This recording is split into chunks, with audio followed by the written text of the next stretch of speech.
let's go all the way back to the beginning for you, if you wouldn't mind, and just kind of go through your musical upbringing, your career, and where you're at now. All right. It's probably very different than most. I am from a tiny town, actually near Peoria, where we are, about 40 minutes from here. And I grew up there the whole time. I played oboe there. I was involved in many other things. I was actually super into cheerleading, which actually kind of benefits me now as a band director, being active and dance moves and having a big voice. So I guess that has paid off a little bit. Then after that, I went to Illinois State University, and I was there on the 5-year plan, like most of us. And I played oboe and English horn. I was in the marching band. I was there with Rachel and all of our great friends there. Student taught up north at Lincoln Way when it was 1 and not 6 or whatever it is now. I know it's 3. And then after that, I started teaching in normal Unit 5 schools for 4 years, which was a great experience. And it was very Texas style, believe it or not.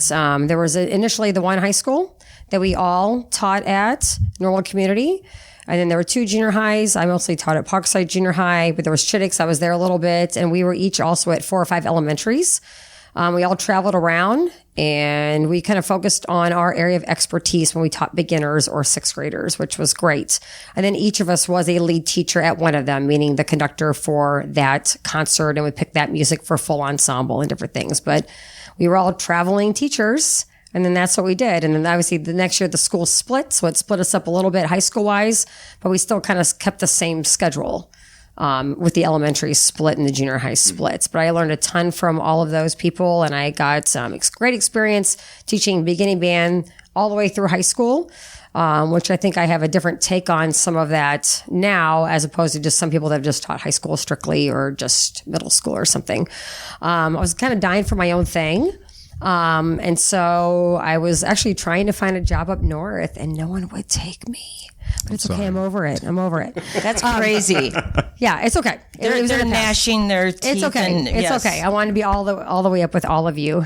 Great people, but didn't end up that way, and that's how life goes. And so I had an opportunity at Belleville West High School, and so I went down there and didn't know anybody, so that was a little daunting. But huge band program, huge numbers. They're super into jazz. But I had a concert band of my own. I was in charge of the marching band there, and I taught a ton of choir, which was new for me to do. But I had a lot of help in doing that. But they had a lot of choirs, and I did most of that during the day. It's one of those things as a band person, you're like, I'll never teach choir. Never say never, right? When people say that, like, oh my goodness.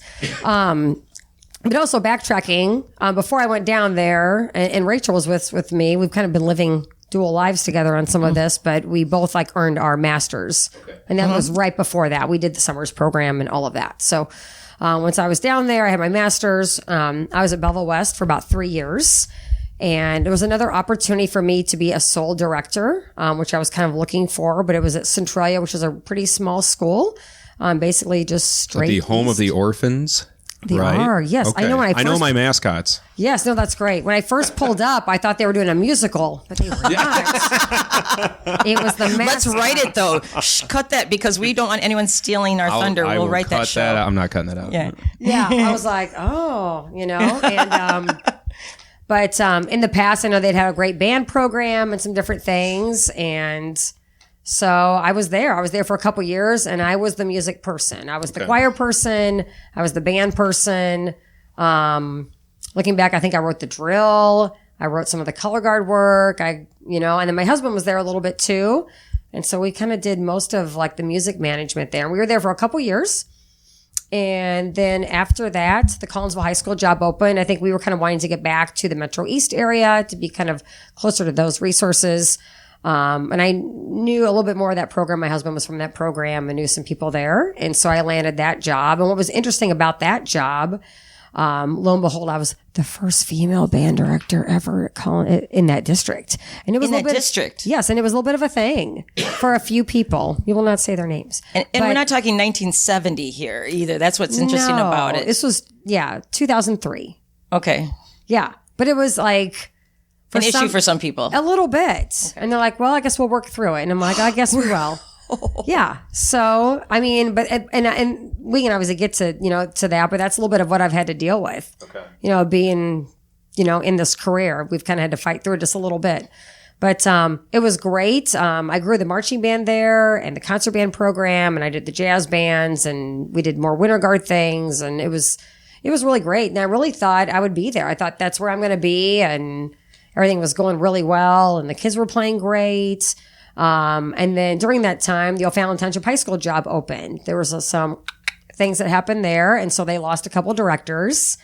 And I always saw over there that I knew there was great history in the past, that they have done like all these great things with their marching band, like years past. So I kind of saw it as a little bit of a diamond in the rough, that it's, traditionally was like really strong and had great numbers and good energy. And I thought, I'm just going to look into it. It's just right over there and just kind of see what it is. And, the interesting thing is I was up for the position, and so was the assistant director that I was with. So that was really interesting. And he was really into drum corps and marching band and all of that. And I was too. I was, but I was also, I felt like more of the concert band side of things, or maybe more comprehensive. So I thought if they want a comprehensive program, they'll think about hiring me. If they want just that marching band thing to be kicking, then they'll hire him. So I am grateful that they looked to me to go ahead and do that. And I have been there now 11 years.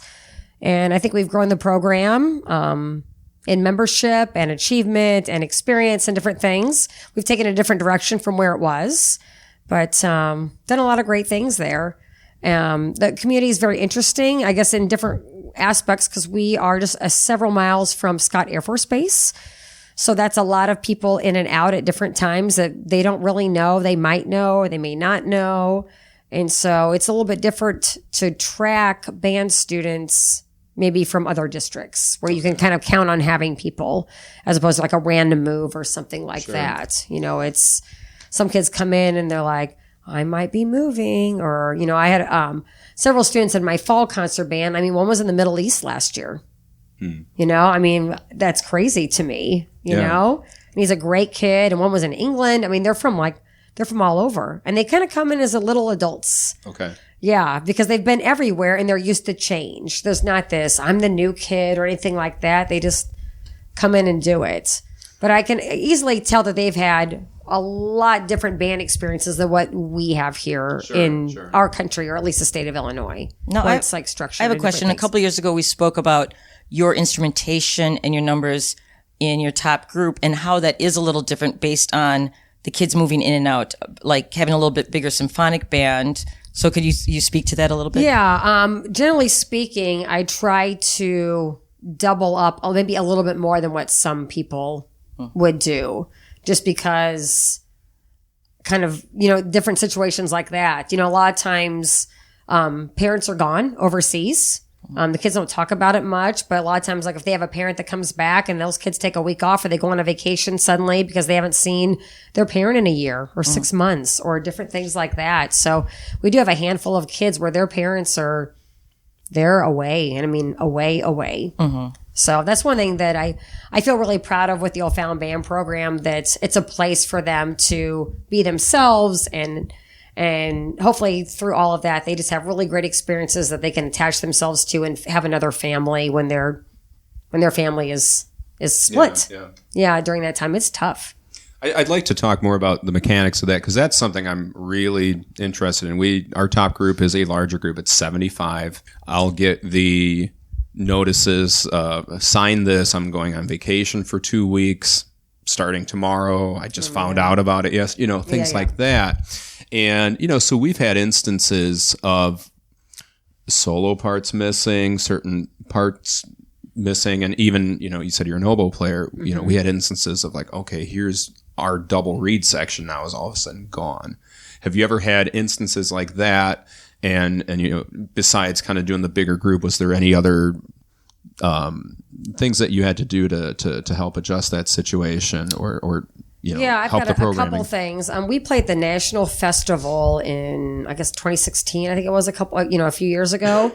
And since that was, it took a while to prepare all that. You have to do like a 45 minute program. which is a lot to even think about, like just rehearsing. Usually for us, it's like, oh, just get 20 minutes. And so that's kind of what your cycle is almost. So it's double that. And then kind of keeping them going and all of that. So what I did, which looking back was a lot to do, but I kind of did buffers. Like almost every kid had 2 parts. So I'd be like, here's your primary part, but if we need you on this other part, then you have this other part. Okay. So I did that, especially like with trumpets, because there's like cornet 1, 2, 3, trumpet 1, 2. My bassoon 1 would be on bassoon 1, but bassoon 2 would have bassoon 1, bassoon 2. Okay.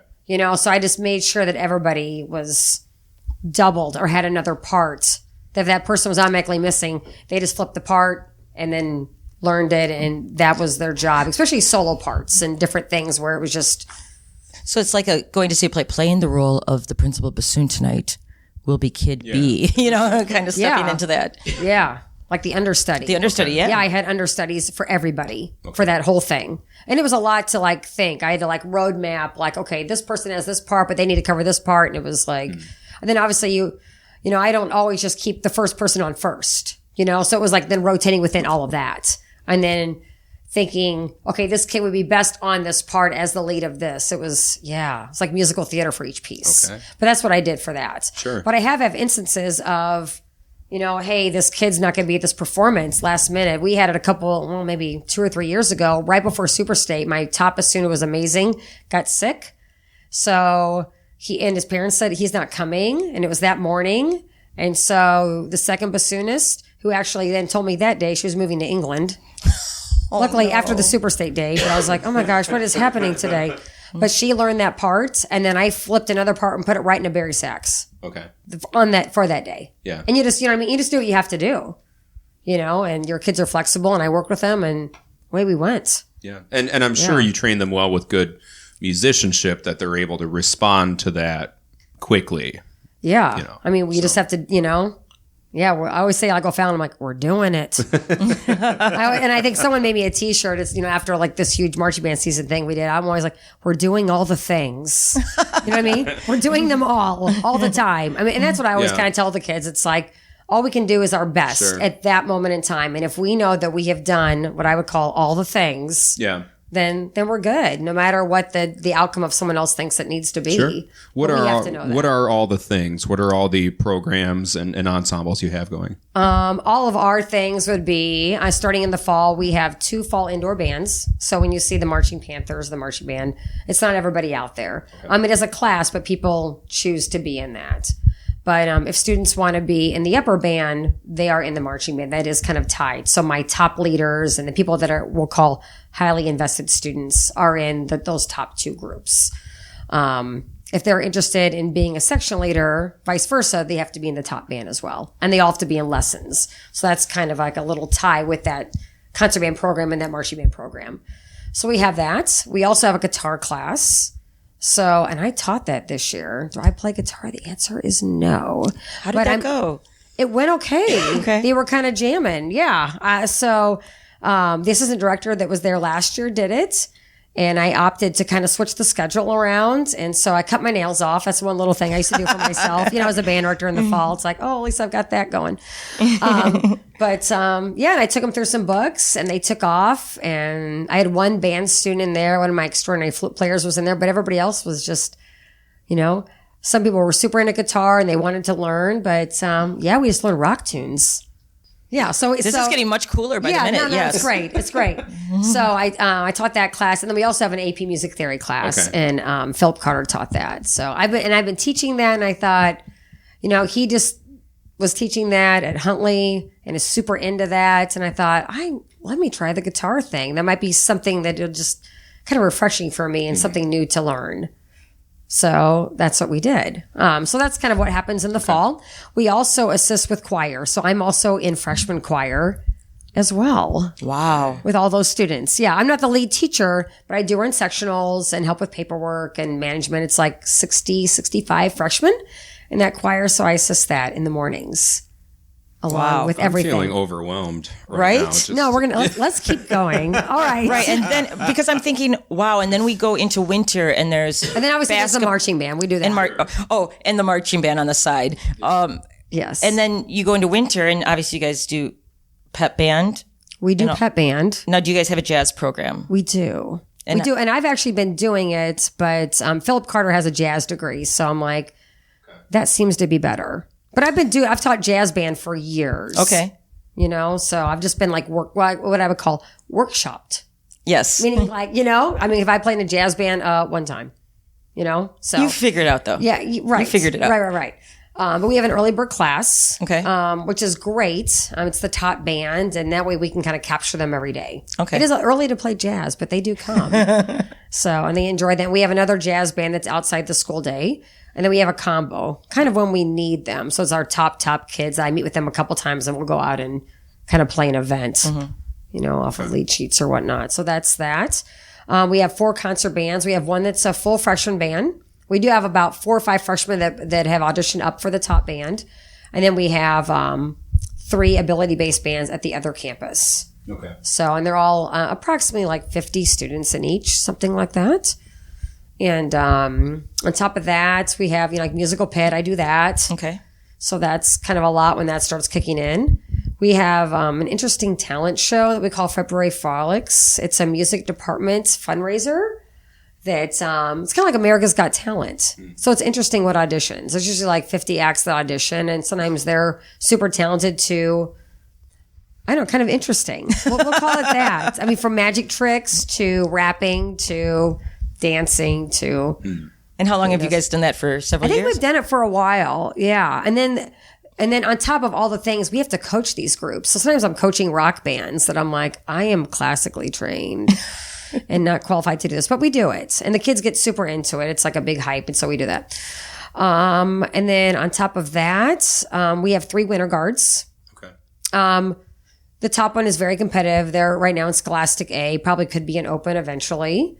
And then we have a JV, which I think is also in Scholastic A or maybe Regional A. And then we have a junior high group, which is about 45 students in that. So I'm not teaching that, but I am obviously with the color guard people and overseeing management of that and all of the things. Okay. We also have a huge private lesson program as well, where we have teachers that come in after school and they're kind of individually contracted. They have to have a separate insurance policy and all these paperwork things for the school, but they come in and teach lessons in all of our practice rooms. Okay. Now, do the students take care of the cost for that? They do. Okay. They do. Okay. Yeah. And not everybody takes from those teachers, but most of them do. Sure. Yeah. And we've got teachers that have like, you know, like DMAs in their instrument to people with masters to people. I mean, it's kind of a mix. Sure. But, and then we have some retired Air Force people because they are around and they come in and do lessons. And then the interesting thing tie off of that is a lot of our high school students go and teach our junior high students. But we don't do that on our campus for insurance purposes. They actually go to the junior high and they have lessons and serve as lesson teachers for those students that may at this point not want an adult teacher. Okay. So like a lot of the beginners, 6th graders, different things like that. But it's a great experience for our high school students and they make a tiny bit of money and it's a good tie in between the programs. And so I like their big buddy. You know? Yeah, it's super cool. So let's say it's a crazy day. It's maybe we're getting to the end of marching band season and something else is starting up.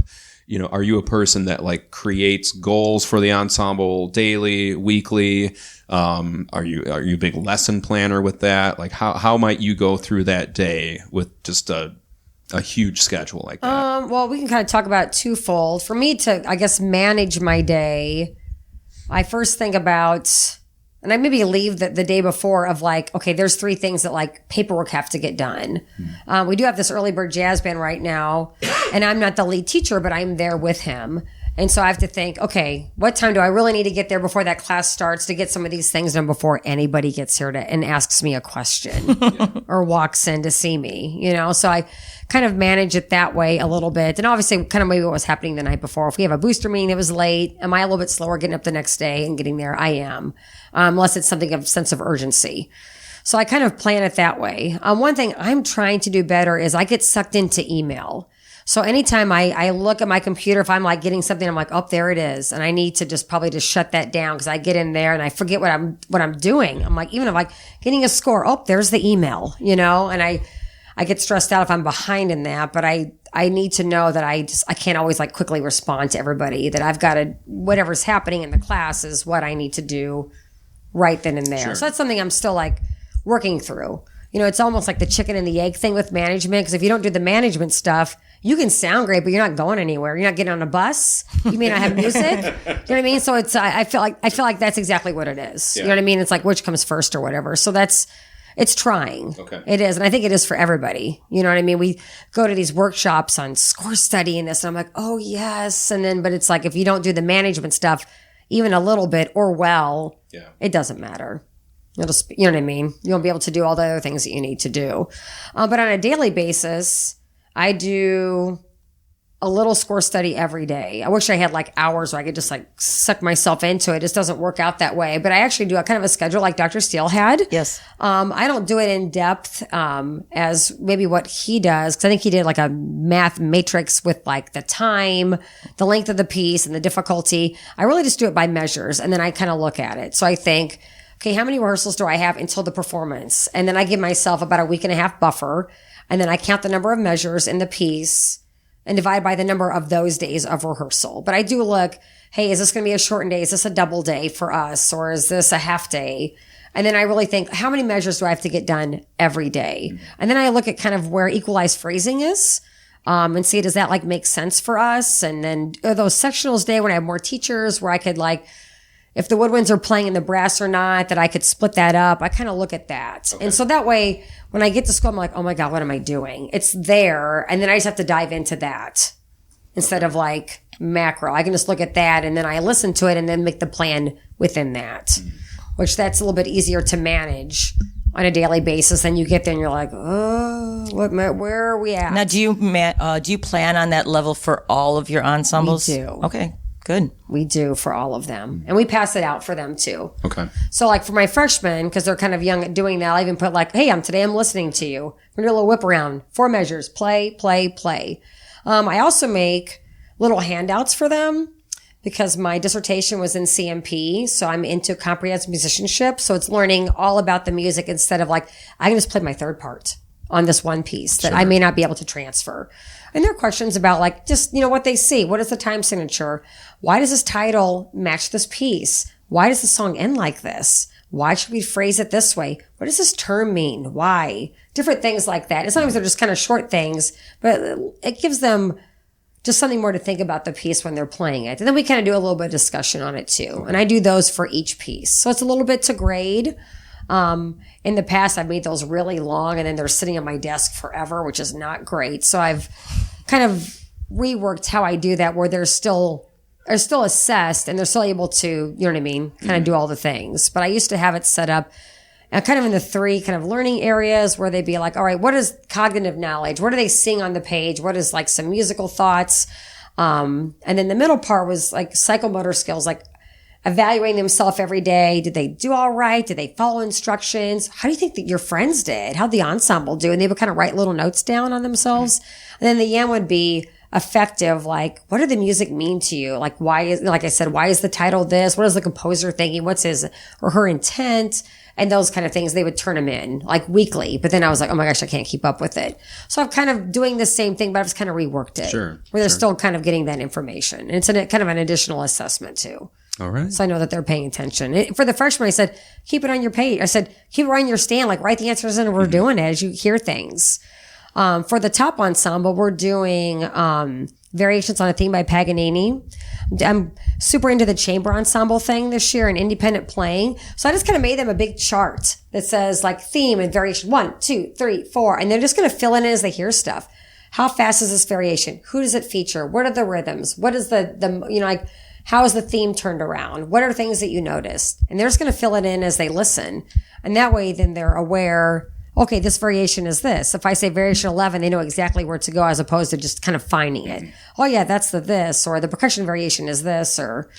So I try to think of ways that they're actually like learning the music as opposed to just that, like face value. Yeah.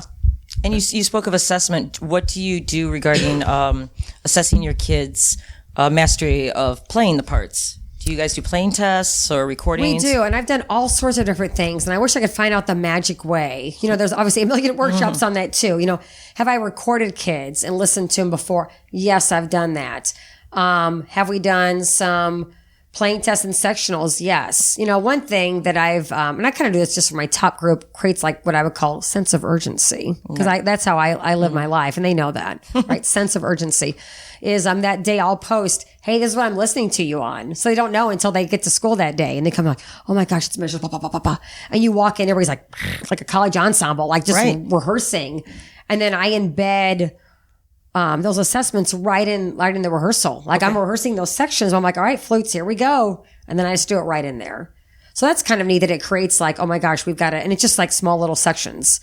And freshmen, last week I said, hey, today's the day. And I just had them each play just quickly, like just a couple measures within a sectional. But I had to give them the speech on everyone needs to be comfortable. We're not, we all need to be able to play. We know this is nerve wracking and make it a nice environment, which they should learn to do anyway. But, I think I wish we didn't have to assess, you know what I mean? But I know that we do. And obviously, are we assessing every moment, every rep? We are. Right. But obviously we need student accountability and them to know that we are counting on them. No pun intended there, but I think it's a challenge. It's a challenge for me with marching band. We have that as a class. Okay. And when I have to like grade all those people in different, I don't have the answer for that. Don't ask me that question.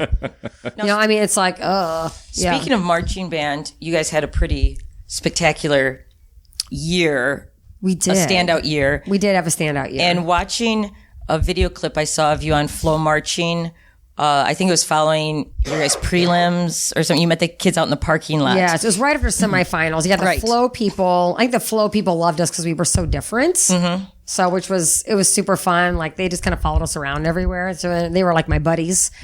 But right when we got done, so we were out of the tunnel and they're like, can we just follow you? And of course, for us, it was definitely like the best performance. Like everything worked. We had a lot of what we call bells and whistles out there. And sometimes they all worked and sometimes they didn't. It was a lot of what we call moving parts. Well, even if you can talk about Illinois State versus what you had to go through there and all the bands did versus what you were able to do then at finals. For you. Right. Yeah. If you go back to ISU, obviously that was like one of the windiest days ever. With obviously right before we went out, they were like the no props because everything was like just moving and we had band parents on the field and just the listening environment was whipping around. I mean, it was just virtually impossible really for all the bands. I mean, it's kind of amazing that everybody persevered through that day. And then when finals came, even when we went and we were, towards the end, I think we performed in 36-degree weather, even though we had all the things out, but like you can't really function like that, so.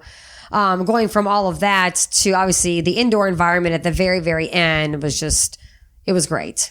It was great. But obviously all the stuff we did was a tall order. We have amazing designers that have these grandeur ideas that I never say no to. I don't know why. But I believe in them. Okay. And I think they believe in us as well. And they're super artistic. I am a risk taker. And sometimes to fault. But sometimes not. But you said that to your kids in that FloMarching video. I did. And that was very inspiring to me, actually. And just that whole speech to them, I was just like, oh, what? It was just, if people haven't seen it, they should get on FloMarching and watch that little video. It's just so, it's like brings tears to my eyes because your kids are so emotional. And it's just so inspiring. But, and maybe you could speak a little bit to what your show was and what was such a big deal about how well you guys did this year because it was a big year for you. Yeah, and it was basically kind of like a 2-year build. Looking back, our designers, there's amazing people, and they're amazing band people too. In this pageantry thing, and one of them just felt like, gosh, why can't we just have like a blank slate for everybody to perform on? Why do we have to perform on a football field with those lines and those sports things and that Colts helmet and all the thing? Why can't it just be art? I'm going to quote you on sports things. Sports things. Sports things. Well, when you sign up for Great Nationals, do all the things. When you get all the pamphlets, they will give you the dimensions of the Colts helmet, all the things, so you kind of know where to put your props and all the things or something. So he just like it just needs to be just art and all of that. And so I'm like, okay, let's give it a shot. So it's kind of 2 years in the making. But all that being said, when we started this TARP endeavor, we talked to the kids about we will be very different. And some people will think that we will be marching band and some people will not. So we did a lot of talking about actually diversity and being individuals. And it's okay to be different, and it's good to be different, and it's good to be unique, and it's good to take risks. Because if you don't put it out there or try, you will never know what you could ever be or be for others. And so, and obviously this is like, part 2 this year, because now we had all the polls and the visual and all the things. So it was more a risk, because obviously last year I look back on that the previous year and gosh, how easy we just rolled out a tarp. But now we had 23 polls with students working them that were not band students. All those had pulleys and had to pull out at a certain time and go up and down and this and that. And it was just tons of moving parts. And we had all these trombone stands and guard equipment and everything. And so it was a leap of faith doing it. And it was a lot. It was a lot to do. And interesting enough, this was like the smallest O'Fallon band we've ever had. I switched kids on all sorts of instruments. I mean, my top clarinet player was on a trumpet. Yeah. Interesting. I mean, this was the band. And we just went for it. Okay. Because I thought, you know what? We're going to go for it. And the show just ended up just being captivating. And everybody just loved it. And it was beautiful. But it was a lot of hard work behind the scenes. And I'm just proud that those kids didn't give up and believed in it and believed in my instruction and my leadership with them. And we did it. And we you did guys it as made a team. finals. And we made finals. Mm-hmm. Yeah. Yeah. I think I sent you that clip of when our name was called out. I mean, there's nothing better than that. It's like, it's that little split second of like, it's amazing. I mean, I'm on the BOA advisory committee, and we had our big meeting last Sunday, and we, I even mentioned the first time we made semifinals, like just that accomplishment to be a semifinalist. I mean, that's huge as well. Right. It's a lot to get to that level. And so to be a finalist, that's something I dream for the program. I think they were always wanting that third time around. They just adore all those bands that are at that level. And did I ever think that would be for O'Fallon? I'm not sure, but I think we were just unique enough that we had something very different and memorable to offer, and obviously performed at a high level that I think was just captivating. And I think, a lot of those evaluators just really enjoyed it. Yeah. And it was a risk. Some people like, well, you don't look typical. You're not roll stepping all the time and you're dancing from here to there. And yeah, we are, but it's art. I think what's cool about what we did is like, it's all the arts. There's theater, there's dance, there's visual things, there's music. We kind of did all of it. So, and now the challenge is to design a show for next year. Yeah, I know. To top Yeah, that, I don't know what we're doing. because that was pretty special. It was pretty special. Yeah. So I don't know. The tarps are still for sale. We'll talk about it tomorrow at my session. When you guys rolled out your tarps and it said tarps for sale on the folded before they unfolded them, that was amazing. That was wonderful. Yeah, we'll say it was amazing because I didn't know it was going to happen. So I love my band parents. And if you go on FloMarching, you'll see They have a team. Yeah, there's a team, and it's kind of like the cool kids club. Okay. Like those are like the cool parents that like, and they grill and bond and have secret meetings. I don't know what they do behind the scenes. I mean, they're always somewhere. Like, what are you guys doing? What are you up to? They're a little sneaky, but they're great. But I saw like the head guy was right there when FloMarching grabbed me, and I'm like, oh my gosh, Mr. Peters, you need to come over here, and because without him, we would never be. Yeah. And he's incredible. And it's just, I mean, I can't speak. I can't even like talk about him. He's just amazing. One of the most amazing people you ever meet. And just like, yep, we'll make it happen. Yep. We'll do this and blah, blah, blah. But, yeah, just amazing. It took a whole team to do all that. And, yeah, if you haven't seen that video, you should check it out. It's like the power of like band parents. I can link it in the description for the episode. Yeah, it's cool. Too. He talks about all the things. And now I said no to props at one time. Now we're doing all the things or whatnot. But now, do you live in the school district you teach in, correct? We just moved. Into it or Into out it. of okay, so your daughter will Yes. come through this program. Yes, but I may not be her director because I'm an old mother. But you might be. But I may be. Cool, but I might be like that crazy band parent. Who knows? You know what I mean? Right. In the stands. That's why I always warn my assistant director. So, or I'll be his booster president. Who knows? You know what I mean? It's hard to tell like where life will take you. Yeah, because she's just 3, and I'm probably 7, 8 years out, something like that. Yeah. Switching gears, who were some musical mentors or educational mentors that you had and still have? I would think, looking back, even when I grew up in little Monmouth, Illinois, they didn't have much of a music program. Obviously, Joy Boostrom, I actually saw her today. I was in her very first band, and she just retired just a couple years ago. She was great and motivating, being a first-year teacher. And then I had a great high school teacher as well. And interesting enough, he was really cared for everybody as a student and as an individual. But we didn't do all the different things. And I think that's maybe why I'm sometimes like over the top with O'Fallon, because I didn't have all the different things. We just didn't have those opportunities. And I'm not exactly sure why. I know when I was in the band, I knew there was other things, but I didn't know what they were. We didn't do ILMEA. We didn't do solo and ensemble contests. We sort of had a marching band, but I knew there was bigger and better things. And that's why I wanted to go to ISU and be in a big marching band and a bigger program. I will say Steve Steele has had a huge impact, I think, on everybody probably around me in my class. Got just a great rehearsal technician. So detailed, great ear, precise.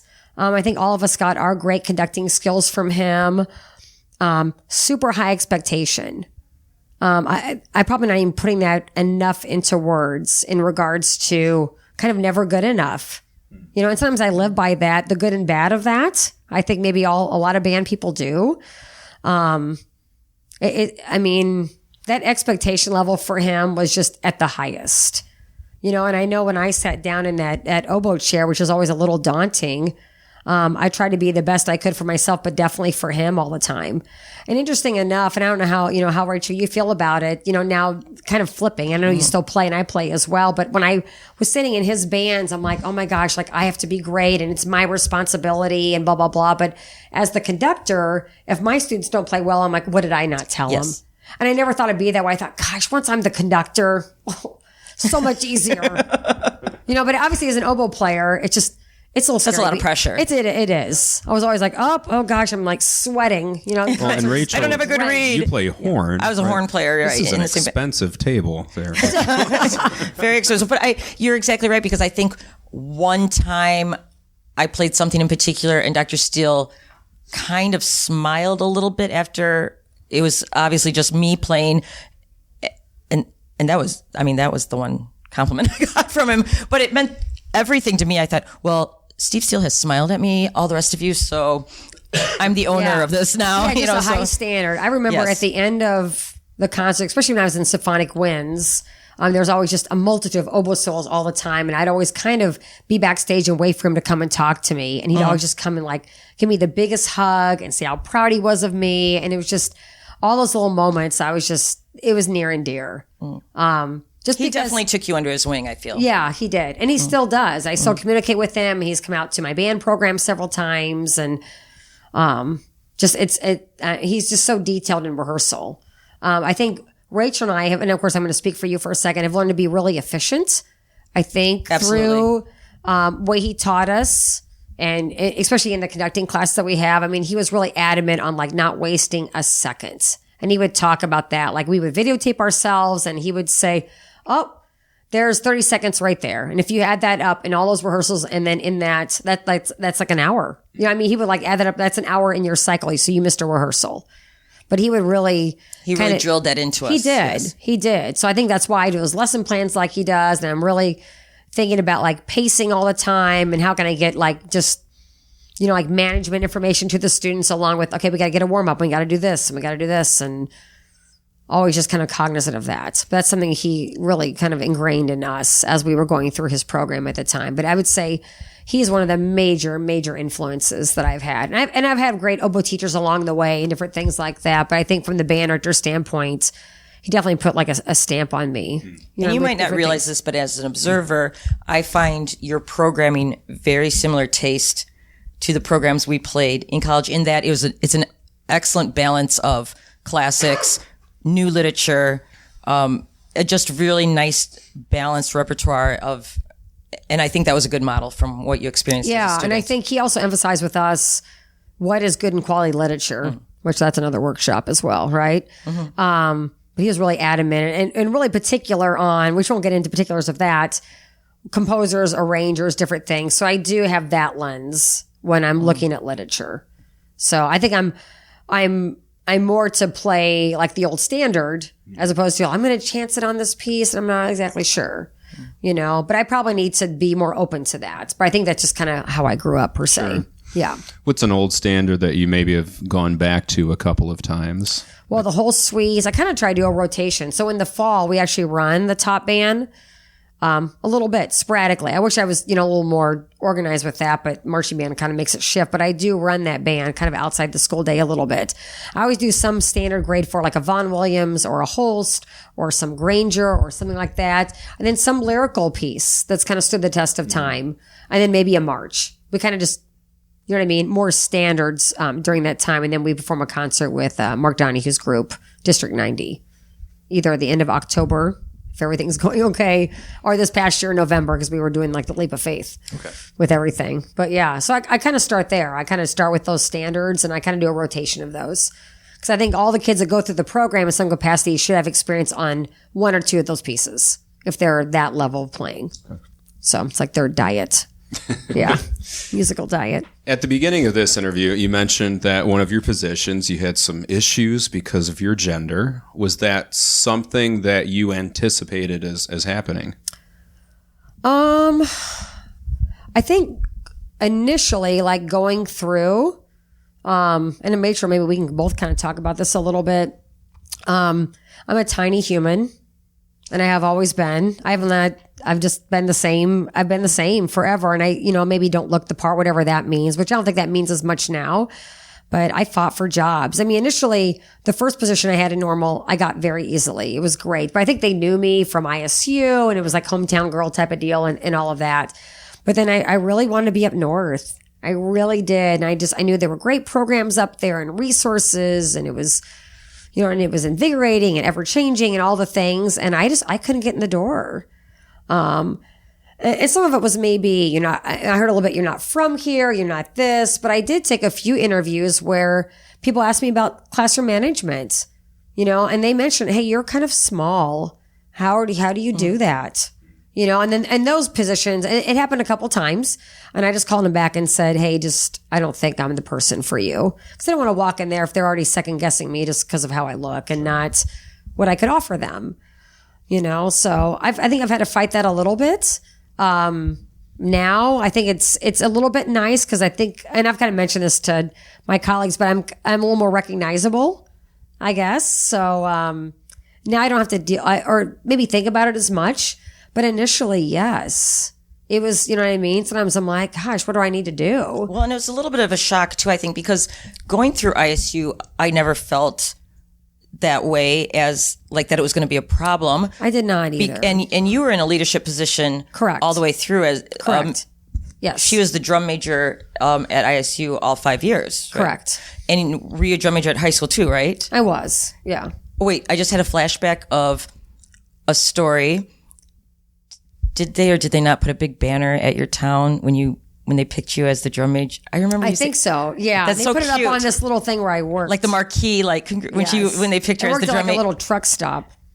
Yeah, I know. I look back, I'm like, oh my gosh, I did that. Yes, but I thought, yeah, oh, that's so sweet. Her hometown was so excited that she was going to be the ISU freshman drum major. But so she was in a leadership position all the way through, and we always saw you as a leader because you're very strong. And in all of our conducting classes, we had actually several strong women students come through in that time period. And we did. Several strong studio instructors that were correct female. So it almost was a shock to go out to interviews, I felt, or even when I was student teaching, have people sort of refer to the girl thing, or refer to me as, well, a girl, Yeah. I was like, wait, what's happening? Yeah, we had that today a little bit. We did have that today. We had it today. We're at it. Well, okay. Okay, yeah. Okay, we were just in a situation. However, okay. Yeah, we were just in a situation where somebody, an elderly person who was very sweet, was like, oh, a woman band director. And it was not meant insulting. He seemed genuinely kind of surprised and was sweet about it. But it's been a while since I've heard that actually since. I had it at Super State one year. I think it was maybe the first year we made it, and it's all like gentlemen up there and then myself. And they're like, a girl, when someone shook my hand. It was so funny. Yeah, I'm like, it's just me. Girls it's so funny conduct too. Yeah, but I hope that both of us all the different things that we have done and gone through, we're kind of paving the way a little bit. And I kind of tell that to, younger females that are coming through, because sometimes they are like, well, why don't you go with Melissa, the student teach? And so you can see that female role model, which is fine either way, but I'm hoping that they don't have to deal with that as much. Right. They're just people. Yeah. So, but it's been a little bit, but not as much anymore. I think it kind of makes us unique, I would say now, whereas before it was a little bit of a thing. But I think for even some people today, I mean, we heard it today. I mean, on accident. I think it was on accident, but it was cute, but it was very genuine. Sad, It was very genuine. The reaction from the person. But I think it was, it's still out there a little bit. Yeah. Okay. Yeah. So, work-life balance was something when we originally scheduled this a year and a half ago, and then my computer fried. I remember you bringing up that you'd like to talk about work-life balance, and that was something at that point that you were getting into. So what, me as the father of soon-to-be 5 children and all this stuff, honestly, always looking for, how do I not fail my band program, and how do I not fail my family? And I know it sounds super dark and it's not meant to be. No, but I get it. I mean, I'm missing my child right now, and I'm, like I said earlier, I'm an older mother. I have a daughter that's 3.5. I've been teaching 25 years, so you can probably do the math on where I'm at in life. But one thing that I will say that has been helpful is my husband is also a musician. Okay. So that's who I'm married to, which is, it works great, which I'm sure some people would say it does not, but it does. So at least he was a band director in his former years. He's now more drill writer, music arranger, that kind of thing, adjudicator. But he understands the rigor of what I'm about and what my passion is and all of that. And when we decided to have a family, we knew I'd have to cut back on some things, or at least manage my time differently and all of that. But there's many times that I go pick her up and she comes right to the band room and she sits in there with everybody and the staff and she's there. And at least we're together. I may be in a rehearsal, like prepping marching band or something, but she's right there with me. And that's just something I've kind of had to work through. I've had a great support system when it's what I would call band busy, meaning multiple days or overnights.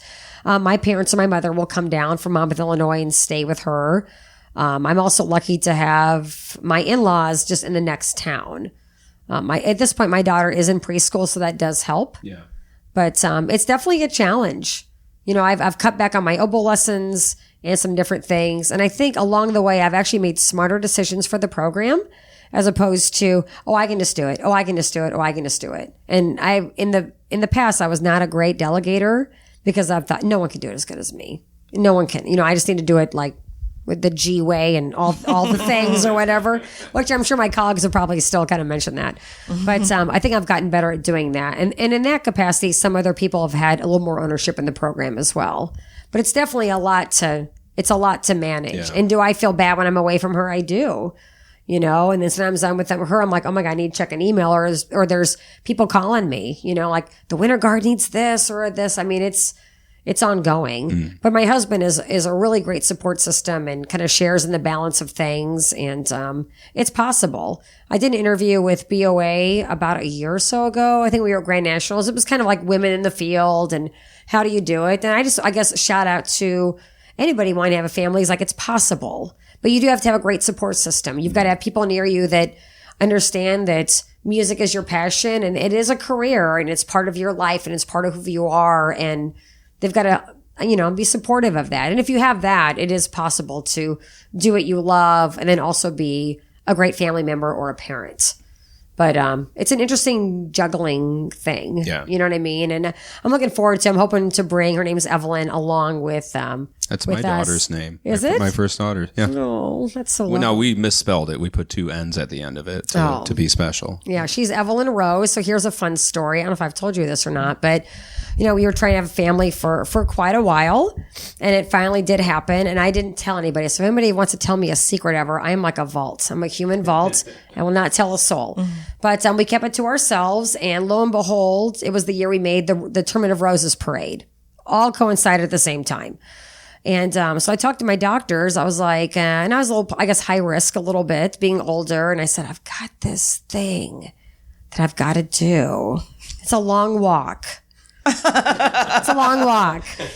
And they were like, hey, Melissa, I think you'll be fine or whatever. And it was right, after the first trimester. So we were there. And if anybody ever does this event, they treat band directors like gold there. It's like, you're like at band prom. I mean, it's like fabulous. And you're the queen. It is. But it's a lot of work, obviously, prior to that. Sure. But you're at the big banquets where they talk great about your program and you, and they give you all these grandeur gifts. But I got the call from the doctors saying like, that we were going to have a girl and everything was fine. And I had that little moment with my husband and we were in this beautiful place overlooking Pasadena.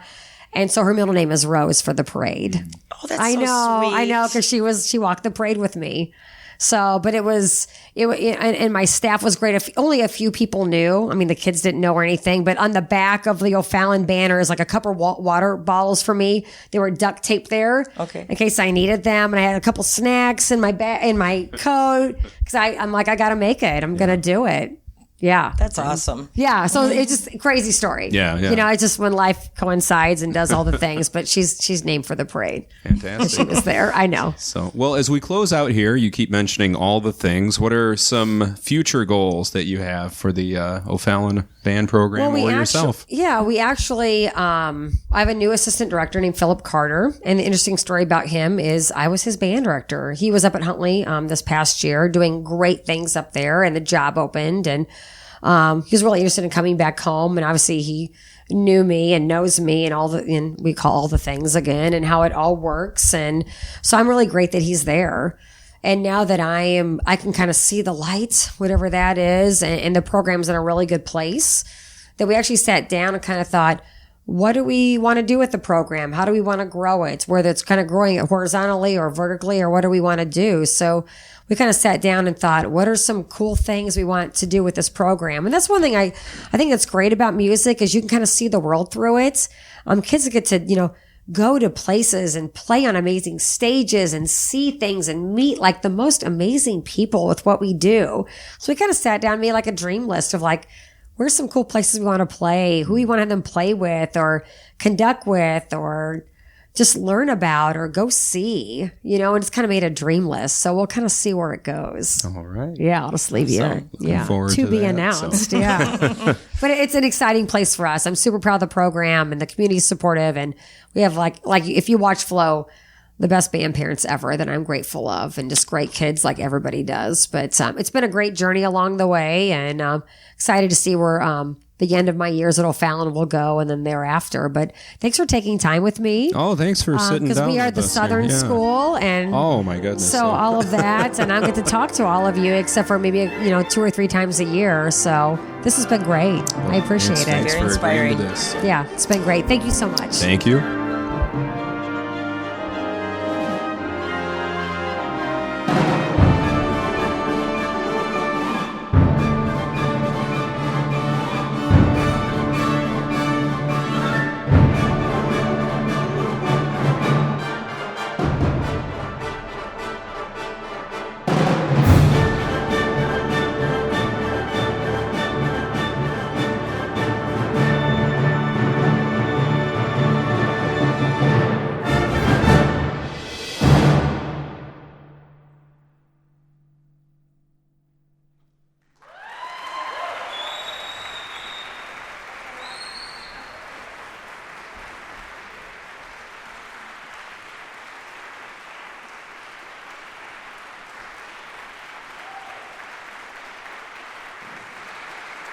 Once again, ladies and gentlemen, the O'Fallon Township High School Band.